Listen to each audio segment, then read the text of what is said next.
Rasa terima kasih kita kepada Allah Subhanahu wa taala atas karunia yang besar ini adalah kita mengekspresikan kegembiraan itu, karena Allah juga memerintahkan itu di dalam Al-Qur'an.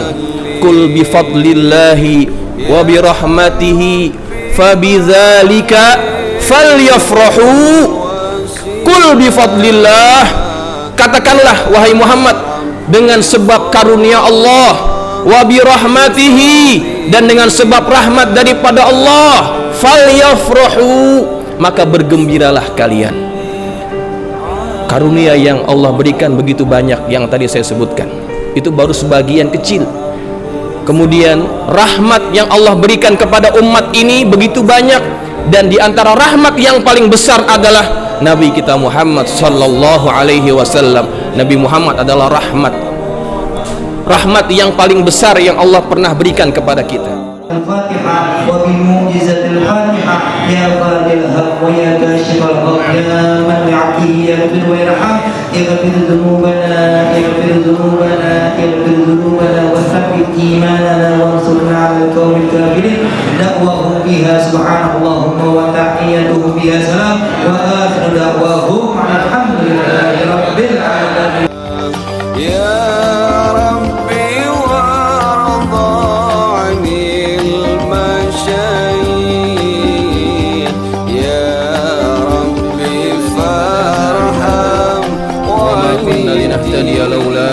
هدانا الله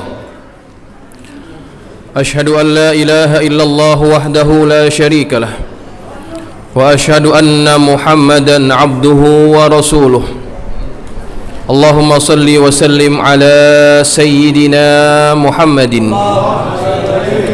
وعلى آله وأصحابه أجمعين سبحانك لا علم لنا إلا ما علمتنا إنك أنت العليم الحكيم رب اشرح لي صدري ويسر لي أمري واحلل عقدة من لساني يفقهوا قولي أما بعد فقد قال الله تعالى في كتابه الكريم وهو أصدق القائلين أعوذ بالله من الشيطان الرجيم لقد جاءكم رسول من أنفسكم عزيز عليه ما عنتم حريص عليكم بالمؤمنين رؤوف رحيم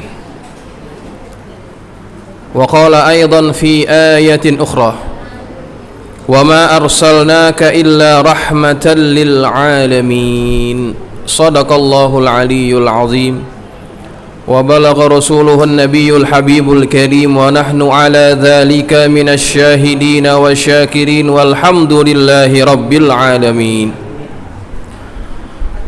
Hadratul ulama, para asatiz, para kiai, para tuan guru yang hadir dalam kesempatan majlis maulid pada malam hari ini, bil khusus guru kita Al-Ustadz Lutfi dan guru-guru yang lainnya yang mohon maaf Al-Fakir tidak dapat sebutkan namanya satu persatu atas keterbatasan ilmu.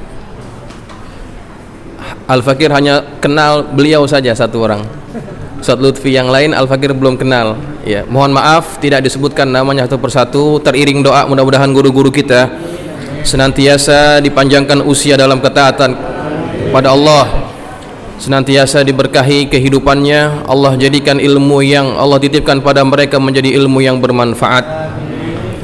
Para aparatur pemerintahan yang hadir pada kesempatan majelis malam ini, yang tadi menyampaikan sambutannya Bapak RW kita, kemudian para RT dan sebagainya, yang kita doakan mudah-mudahan mereka semuanya senantiasa amanah dalam mengemban tugasnya sebagai aparatur pemerintahan, serta para jamaah sekalian muslimin muslimat yang dirahmati Allah Subhanahu wa taala. Alhamdulillah, kita panjatkan syukur kepada Allah Subhanahu wa taala yang mana hingga saat ini Allah masih jadikan kita menjadi hamba-hamba Allah yang beriman kepadanya. Sesungguhnya nikmat iman ini adalah nikmat yang paling besar yang Allah kurniakan kepada kita. Kalaulah Allah tidak memberikan nikmat yang lain kepada kita, Allah hanya memberikan nikmat iman, maka sesungguhnya itu jauh lebih baik daripada apa yang Allah tidak berikan kepada kita. Karena apa? Karena iman inilah modal utama seseorang layak untuk masuk ke dalam surga Allah Subhanahu wa ta'ala. Sekaya apapun orang, sehebat apapun manusia, kalau tidak ada iman di dalam hatinya, maka mustahil orang itu akan masuk ke dalam surga Allah Subhanahu wa ta'ala. Dan Allah sudah takdirkan kita menjadi orang-orang yang mendapatkan bagian nikmat iman itu. Kita tidak pernah meminta, kita tidak pernah merequest kepada Allah. Kita ingin dilahirkan menjadi orang yang beriman kepadanya, tapi Allah berikan itu nikmat kepada kita. Ada anak seorang nabi, nabinya bukan sembarang nabi, nabi yang masuk dalam gelaran ulul azmi, Nabi Allah Nuh alaihi salam. Anak nabi, tinggal bersama nabi, hidup bersama nabi, mendengarkan ucapan-ucapan nabi, melihat mukjizat-mukjizat nabi. Namun anaknya itu tidak Allah kehendaki menjadi orang yang beriman kepada Allah. Ada istri dari seorang nabi, hidupnya bersama nabi, tinggalnya bersama nabi, makan bersama nabi, istri Nabi Allah Lut alaihi salam. Tapi Allah tidak kehendaki dia menjadi istri yang beriman kepada Allah Subhanahu wa ta'ala. Kita bukan anak nabi, kita juga bukan istri nabi, tetapi Allah pilih kita menjadi hamba yang memiliki nikmat iman itu. Ini satu karunia yang besar yang sepatutnya kita senantiasa syukuri nikmat ini. Kemudian jamaah sekalian, selain nikmat iman yang Allah sudah tancapkan di dalam hati kita, Allah berikan lagi nikmat yang besar yang juga patut kita syukuri itu nikmat, yaitu kita menjadi umatnya Nabi Muhammad sallallahu alaihi wasallam. Inilah nikmat yang juga sangat agung setelah nikmat iman. Kita dipilih oleh Allah, dilahirkan menjadi umat akhir zaman, yang kita masuk dalam kategori umat baginda Rasulullah sallallahu alaihi wasallam. Terlalu banyak keagungan dan kemuliaan yang Allah berikan kepada umat ini. Kuntum khaira ummatin ukhrijat linnas. Kalian adalah umat yang terbaik yang pernah dikeluarkan kepada manusia. Kita umat paling terbaik di antara umat-umat yang lainnya. Dan terhadap umat yang terbaik ini Allah juga memberikan banyak kelebihan kepada kita. Yang pertama, ketika nanti kita semuanya sudah berada di padang mahsyar, dari umat yang paling awal sampai umat yang paling akhir, tidak akan diizinkan oleh Allah masuk ke dalam surga sebelum kita umat Nabi Muhammad masuk lebih dulu ke dalam surga Allah Subhanahu wa ta'ala. Kita datang paling akhir, masuk surga paling duluan. Maka itu merupakan salah satu kelebihan yang Allah berikan kepada kita, umatnya Nabi Muhammad sallallahu alaihi wasallam. Kemudian jamaah sekalian, Allah memberikan banyak kelebihan terhadap umat ini. Dari segi amal ibadah, Allah jadikan amalan yang dilakukan oleh umat ini menjadi amalan yang begitu berlipat ganda pahalanya di sisi Allah Subhanahu wa ta'ala. Ketika ada seorang umat Muhammad sallallahu alaihi wasallam melakukan satu amal kebaikan, amal ketaatan kepada Allah, maka paling kurang Allah akan balas amalannya itu dengan 10 kali ganda balasannya. Man jaa bil hasanati falahu asyru amsalihha. Umat ini yang diberikan kelebihan, umat lain tidak diberikan. Bahkan kalau ada orang yang hanya berniat baik, belum sempat dia realisasikan niat itu, Allah sudah berikan pahalanya dengan sempurna, walaupun belum sempat umat itu melakukan amal tersebut. Ini karena umat Nabi Muhammad Allah berikan kemuliaan itu. Kalau bukan karena umat Nabi Muhammad, tidak akan Allah berikan itu semuanya. Maka dari itu kita dianjurkan oleh baginda Nabi kita Muhammad sallallahu alaihi wasallam untuk senantiasa berniat dengan niat-niat yang baik. Bahkan Nabi pernah bersabda, kalau kalian ingin tidur, maka janganlah kalian tidur melainkan kalian berniat ingin mati dalam keadaan syahid. Maka kalau malam itu kita mati bukan karena syahid, matinya mati biasa, tapi karena lantaran kita punya niat ingin mati dalam keadaan syahid, Allah akan berikan ganjaran pahala itu. Lantaran apa? Lantaran niat umat Nabi Muhammad itu tidak sama niatnya, ganjarannya dengan niat umat-umat yang lainnya. Maka kita patut syukuri nikmat itu.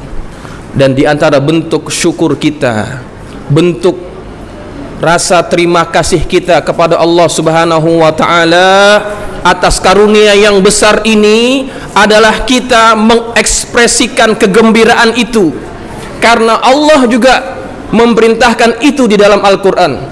Qul bi fadlillahi wa bi rahmatihi fabidzalika falyafrahu. Qul bi fadlillah, katakanlah wahai Muhammad, dengan sebab karunia Allah, wa bi rahmatihi, dan dengan sebab rahmat daripada Allah, falyafrahu, maka bergembiralah kalian. Karunia yang Allah berikan begitu banyak yang tadi saya sebutkan, itu baru sebagian kecil.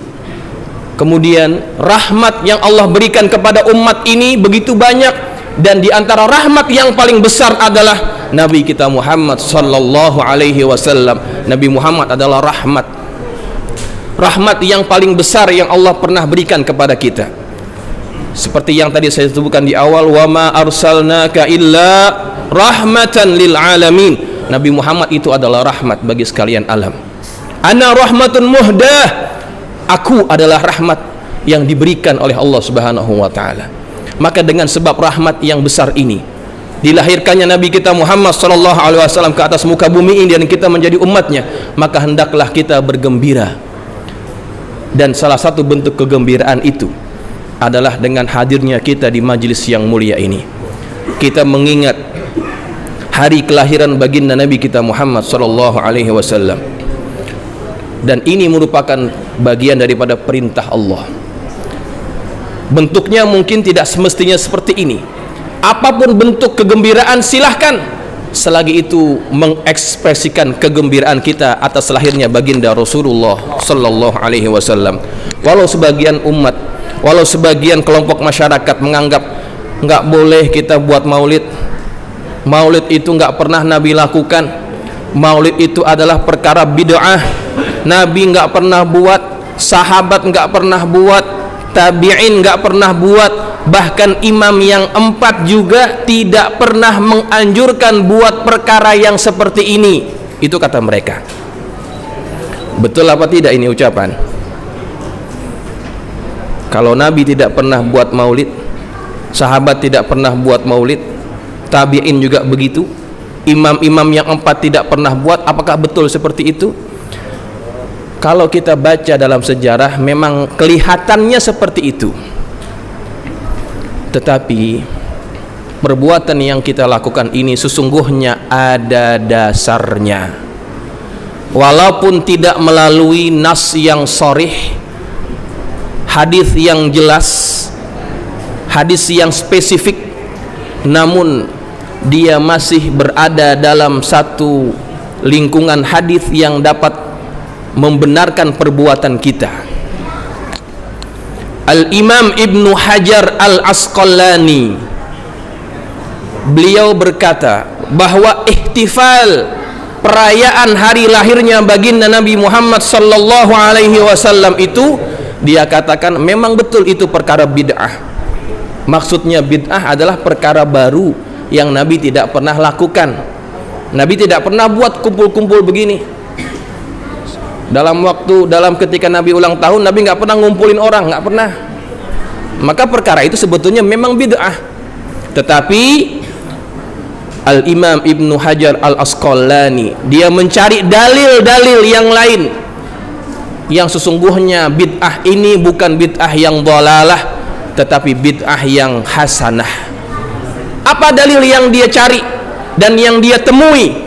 Yang dia temui adalah satu hadis. Yang hadis ini adalah hadis yang sahih. Ketika Nabi sampai ke kota Madinah, Nabi lihat orang-orang Madinah, terutamanya orang-orang Yahudi, setiap kali datang hari Asyura, orang-orang Yahudi mereka berpuasa. Nabi tanya kepada mereka, kenapa kalian berpuasa? Kemudian mereka menjawab, sesungguhnya hari ini adalah hari di mana Allah menyelamatkan Musa daripada kejaran Fir'aun. Maka kami berpuasa untuk mensyukuri nikmat itu. Ada nikmat yang Allah berikan kepada Bani Israel. Berupa apa? Selamatnya mereka dari kejaran Fir'aun. Maka mereka memperingati hari diselamatkannya Musa dan Bani Israel dengan cara apa? Dengan cara berpuasa. Kemudian Nabi katakan kami lebih berhak terhadap Musa. Maka Nabi pun akhirnya apa? Menyuruh para sahabat untuk melakukan ibadah puasa pada hari Asyura. Hadis ini menceritakan bagaimana orang-orang Bani Israel bergembira terhadap nikmat. Maka dengan cara apa mereka bergembira? Mereka bergembira dengan berpuasa. Maka Nabi pun begitu juga. Nabi dalam hadis yang lain ketika ditanya, kenapa engkau berpuasa pada hari Isnin? Hari Isnin adalah hari di mana aku dilahirkan. Sesungguhnya Nabi juga merayakan hari lahirnya, tetapi bentuk perayaannya adalah dengan ibadah puasa. Maka dari hadis-hadis ini dapatlah kita ambil kesimpulan bahwasannya segala bentuk perwujudan rasa syukur atas nikmat yang Allah berikan kepada kita, maka itu dibenarkan oleh syarak selagi tidak bertentangan oleh syarak. Datangnya kita ke majlis ini semuanya niatnya ingin merayakan hari lahirnya Nabi kita Muhammad SAW. Apa isi majlis ini? Dari awal kayaknya kan semuanya baik-baik aja kan. Habis maghrib kita baca tahlil. Baca tahlil ada anjurannya tidak dalam Al-Quran, dalam hadis? Ada. Selepas tahlil tadi habis isya kita baca apa? Baca maulid. Apa isinya maulid? Maulid isinya adalah membaca sirah perjalanan Rasulullah SAW. Itu anjuran. Dan Allah ceritakan juga dalam Quran sirah perjalanan Rasulullah dan juga sirah perjalanan para nabi yang lainnya. Kemudian setelah baca maulid, apa yang kita dengarkan tadi? Bacaan Al-Quran. Bacaan Al-Quran adalah bacaan yang sangat disukai oleh Allah Subhanahu wa ta'ala. Itu perkara yang baik. Kemudian sekarang saya berceramah ini, yang saya sampaikan insya Allah adalah ilmu. Maka majlis ini akan menjadi majlis ilmu. Nanti setelah selesai acara itu biasanya ada apa, Pak? Habis acara biasanya ada makan-makannya, ada kebulinya. Ada orang yang ngasih duit buat acara maulid, orang lain makan, itu pahalanya ada tak? Ada. Sampai urusan makan ada aturannya. Artinya semua perkara yang ada pada majlis maulid semua adalah perkara yang baik. Melainkan kalau dalam perayaan maulid itu ada apa? ada dangdutan, ada perbuatan-perbuatan kemungkaran, barulah perbuatan itu adalah perkara bid'ah dhalalah. Ya.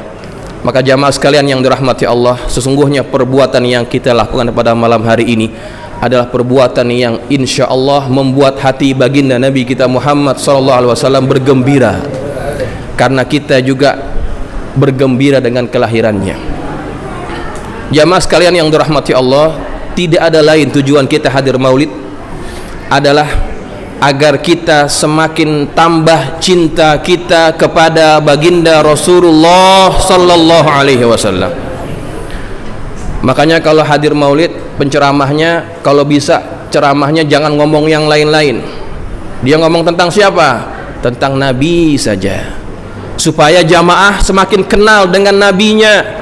Jangan ngomong masalah yang lain-lain yang tidak menambahkan cinta kepada baginda Rasulullah sallallahu alaihi wasallam.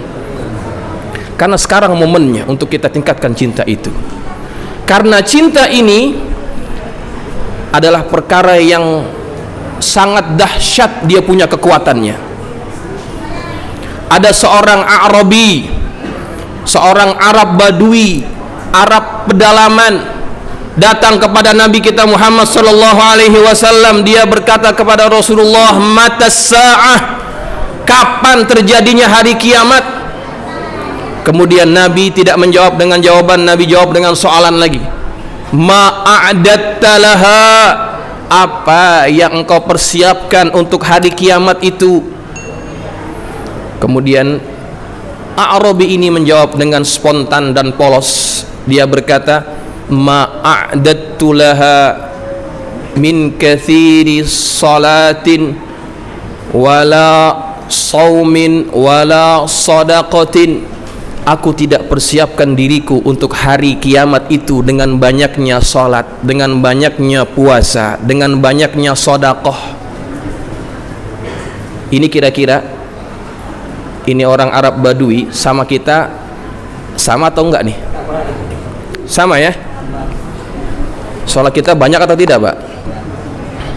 Salat kita cuma 5 kali, Pak. Iya kan? Salat kita cuma 5 kali. Yang sunnah-sunnah jarang-jarang kita buat. Puasa kita cuma bulan Ramadan. Yang sunnah-sunnah kadang-kadang kita buat. Kalau hari Asyura kita puasa, kalau hari Arafah kita puasa, kadang-kadang juga enggak puasa. Sedekah kita juga tidak banyak.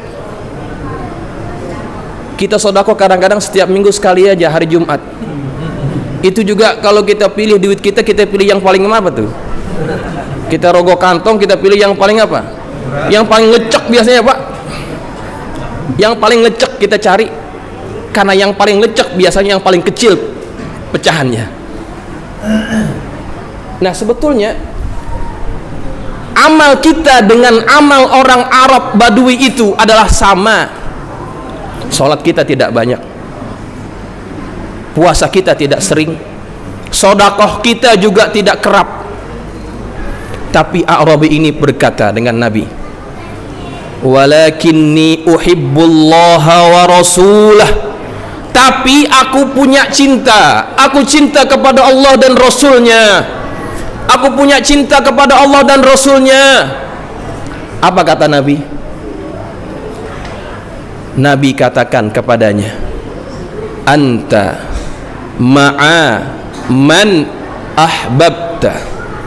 Engkau akan bersama dengan orang yang engkau cintai. Kalau dia berkata dengan jujur yang dia cintai adalah baginda Rasulullah sallallahu alaihi wasallam, maka dengan sebab cintanya yang besar itu kepada baginda Nabi, amal yang sedikit itu bisa di-upgrade dengan apa? Dengan cinta. Cinta bisa membuat orang yang tadinya amalnya kurang banyak bisa berdampingan dengan baginda Rasulullah sallallahu alaihi wasallam. Maka jangan remehkan dengan urusan cinta ini.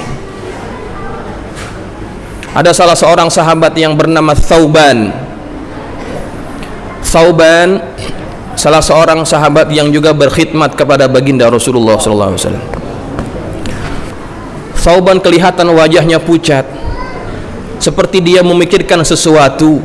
Kemudian ditanya oleh baginda Rasulullah sallallahu alaihi wasallam, "Wahai Thauban, kenapa engkau? Apakah engkau sakit?" "Tidak ya Rasulullah." "Lalu kenapa?" "Saya berpikir tentang bagaimana nasibku nanti. Setiap kali aku bersamamu ya Rasulullah, hatiku merasa sangat bergembira. Ketika aku bersama dengan keluargaku di rumah, maka aku tidak sabar-sabar ingin berjumpa lagi denganmu ya Rasulullah.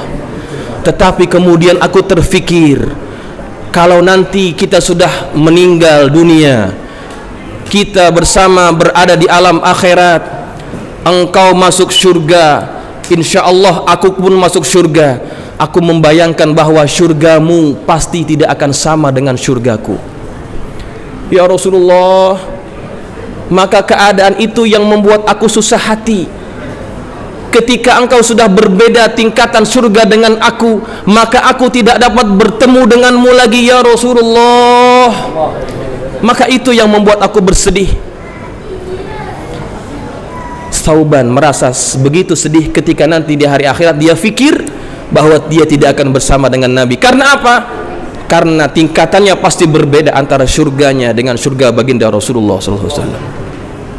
Kemudian Nabi tersenyum, maka turunlah ayat, "May yuti'illaha war rasul faulaika ma'al ladzina an'ama Allahu 'alaihim minan nabiyyin was-siddiqin wasyuhada'i was-salihin wa hasuna ulaika rafiqa." May yuti'illaha war rasul. Nih, barang siapa yang taat kepada Allah dan Rasulnya, faulaika ma'al ladzina, maka mereka itu akan bersama dengan ma'al ladzina an'amallahu 'alaihim minan nabiyyin, bersama dengan orang-orang yang Allah berikan nikmat kepada mereka daripada kalangan anbiya, wasyuhada'i wassalihin, para syuhada, para orang-orang soleh, wa hasuna ulaika rafiqa, dan mereka itu adalah sebaik-baik teman. Setelah mendengar ayat itu, Thauban hatinya kembali bergembira. Kenapa? Karena dia masih punya peluang untuk bersama dengan baginda Rasulullah sallallahu alaihi wasallam. May yuti'illaha war rasul faulaika ma'al ladzina an'ama Allahu 'alaihim minan nabiyyin was-siddiqin wasyuhada'i was-salihin wa hasuna ulaika rafiqa. Tapi syaratnya ada dua, Pak. Maaf, syaratnya ada satu. Apa itu? Taat kepada Allah dan Rasul. Ini syaratnya. Kalau kita ingin bersama dengan baginda Nabi kita Muhammad sallallahu alaihi wasallam, taat kepada Allah dan Rasul tidak bisa dibedakan, tidak bisa dipisahkan antara taat kepada dua-duanya ini. Kalau taat kepada Allah, mesti taat juga kepada Rasul, dan ketaatan itu akan mudah dilakukan oleh orang-orang yang dalam hatinya memiliki cinta. Kalau orang tidak punya cinta, susah untuk kita suruh apa-apain. Ya, orang kalau tidak punya cinta, kita suruh nggak mau dia. Tapi kalau orang punya cinta, dengan cinta itu akan mendorong dirinya sendiri untuk taat kepada orang yang dia cintai. Dalam sebuah perkataan hikmah, taksil ilaha wa anta tuzhiru hubbahu wa hadha muhalun bil qiyasi ba'ibadi'u. Engkau bermaksiat kepada Allah, kepada Tuhan, sedangkan engkau menzohirkan, menunjukkan seolah-olah engkau itu taat kepadanya, maka sesungguhnya itu adalah perkara yang mustahil. Kalau orang mengaku cinta tapi tidak taat. Lau kana hubbuka sadiqan la ata'tahu fa innal muhibba liman yuhibbu muti'u. Karena sesungguhnya seandainya cintamu itu adalah betul, cintamu adalah jujur, maka pasti engkau mentaatinya. Karena sesungguhnya orang yang mencintai akan senantiasa mentaati orang yang dia cintai. Jadi orang tidak akan dianggap betul-betul cinta kalau dia tidak taat kepada orang yang dia cintai. Maka ini yang harus kita bangun, ketaatan kepada Allah dan ketaatan kepada baginda Rasulullah sallallahu alaihi wasallam. Tapi ketaatan ini tidak akan pernah terwujud dalam hati kita kalau kita tidak punya cinta kepada baginda Nabi kita Muhammad sallallahu alaihi wasallam. Ini yang ingin kita bangun, kesadaran dan cinta kepada baginda Rasulullah sallallahu alaihi wasallam. Ada seorang sahabat Nabi yang bernama Julaibib. Ada sahabat Nabi yang bernama Julaibib. Dia salah seorang khadamnya Rasulullah. Orangnya bukan orang kaya, orang susah, melarat kalau kita bilang mah. Tampangnya pas-pasan, udah melarat, pas-pasan. Kalau Ustadz Lutfi orangnya ganteng, duitnya banyak, dia petik jari, orang pada mau sama dia. Ini Julaibib, karena tampangnya pas-pasan, duit nggak gablek, maka sampai dia waktu Nabi katakan itu, dia belum dapat jodoh. Kemudian kata Nabi, Julaibib, engkau mau tidak aku nikahkan? Siapa yang mau dengan saya ya Rasulullah? Tampang pas-pasan, duit nggak gablek gitu ya. Tenang, nanti saya carikan untuk kamu. Terserah kepadamu ya Rasulullah. Maka Nabi datanglah ke rumah salah seorang sahabatnya. Datang ke rumah sahabatnya, Assalamualaikum. Waalaikumsalam. Dipersilakan masuk. Kemudian Nabi katakan, wahai sahabatku, aku datang ke sini ingin melamar anak perempuanmu. Wah, girangnya bukan main ini orang tua. Sebab Nabi datang ingin melamar anaknya. Girang luar biasa. Baik, saya setuju ya Rasulullah. Udah GR aja nih orang. Tapi bukan buat saya. Lalu buat siapa? Buat Julaibib. Julaibib, kalau begitu ntar dulu. Saya ngomong dulu sama bini saya. Akhirnya masuklah si sahabat ini ke dalam. Dia berjumpa dengan istrinya. Wahai istriku, Nabi datang ke rumah kita tujuannya ingin melamar anak kita. Waduh bang, terima bang, dia terima. Tapi bukan buat Nabi. Lalu buat siapa? Buat sahabatnya Julaibib. Oh jangan, kalau sama dia jangan. Mau ngapain ngawinin sama Julaibib? Tampang pas-pasan, duit nggak ada, gitu ya. Kan biasanya orang tua begitu ya. Pengen nikahin anak, lihat dulu bebet, bobot, bibitnya, begitu ya. Jangan kalau sama Julaibib mah jangan. Lalu bagaimana? Apakah kita tolak? Nah, ketika akan menolak itu, rupa-rupanya percakapan orang tuanya ini didengar oleh anaknya. Anaknya kemudian berkata kepada kedua orang tuanya, wahai ayah, wahai ibu, saya sudah dengar apa yang kalian katakan. Saya terima pinangannya Rasulullah untuk Julaibib. Saya terima pinangannya Rasulullah untuk Julaibib. Orang tuanya kaget. Loh, kok malah terima? Kenapa kamu mau terima? Julaibib kan orangnya pas-pasan tampangnya, duitnya nggak punya, mau susah gitu ya, bahasa kita ini. Kemudian anaknya ini berkata, wahai ayah, wahai ibu, apakah kalian lupa ayat yang Allah sampaikan melalui lisan baginda Nabi Muhammad SAW? Maka nali mu'minin wala mu'minatin idza qadallahu wa rasuluhu amran ayyakuna lahumul khiyaratu min amrihim. Tidaklah layak bagi seorang mukmin laki-laki dan mukmin perempuan apabila Allah dan Rasulnya sudah memutuskan satu perkara, maka tidak layak bagi mereka memilih pilihan yang lain. Kalau Allah sudah tentukan satu perkara, satu urusan, maka kita sebagai seorang yang beriman kepada Allah dan Rasulnya tidak ada pilihan melainkan kita hanya taat kepada Allah Subhanahu wa ta'ala. Saya terima pinangannya karena Rasulullah sudah pilihkan itu untuk saya. Orang tuanya baru sadar, ya Allah, seolah-olah ayat itu belum pernah turun. Dia lupa bahwa yang datang adalah Rasulullah membawa perintah, kemudian dia masih memilih-milih. Maka dengan dasar cinta yang besar yang ada pada hati anak itu, si perempuan itu, dia tidak lihat tampangnya Julaibib, dia tidak lihat bagaimana kekayaannya Julaibib, tapi yang dia lihat adalah yang memerintahkan itu adalah Rasulullah sallallahu alaihi wasallam. Maka dengan sebab cintanya kepada Rasulullah, dia terima itu orang. Maka menikahlah Julaibib dengan wanita ini. Belum lama nikah, kemudian dipanggil seruan jihad, baru kawin, disuruh ninggalin bininya. Julaibib pun akhirnya tinggalkan istri yang baru dia nikahi itu demi memenuhi panggilan jihad daripada Rasulullah SAW. Dalam peperangan itu Julaibib Allah takdirkan wafat.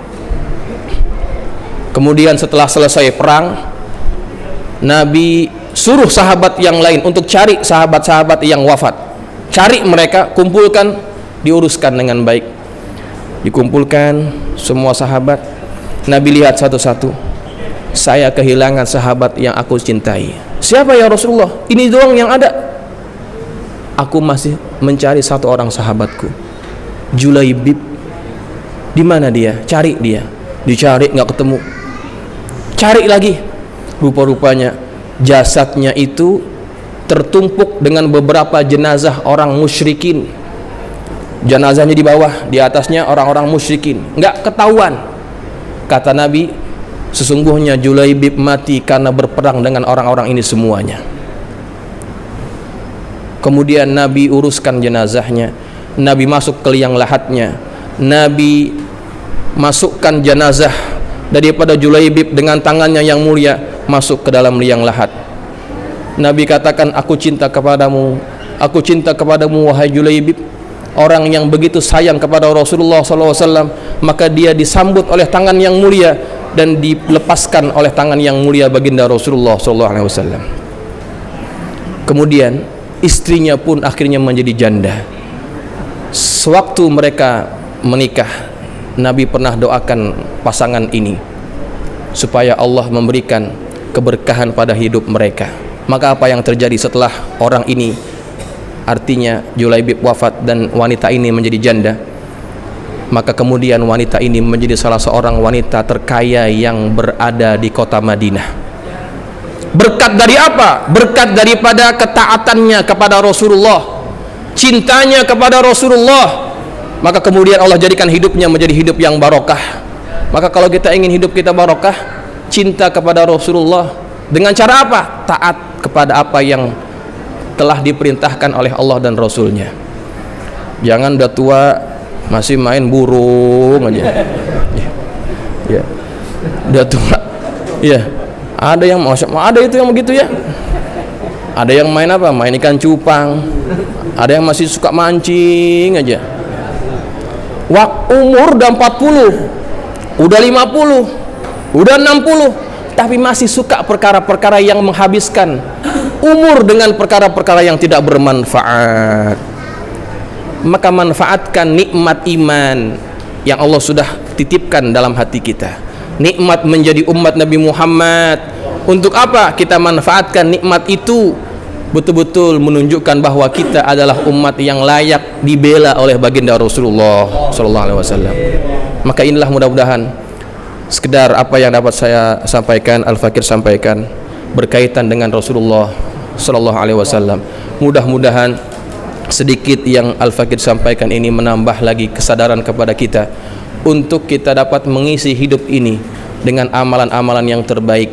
Manfaatkan umur yang tersisa lagi yang Allah masih berikan kepada kita untuk mengisinya dengan amalan-amalan yang dapat membuat baginda Rasulullah sallallahu alaihi wasallam bangga nanti pada hari kiamat. Demikian yang dapat Al-Fakir sampaikan. Mohon maaf apabila ada kekurangan dan kekeliruan. Billahi taufiq wal hidayah. Wassalamualaikum warahmatullahi wabarakatuh.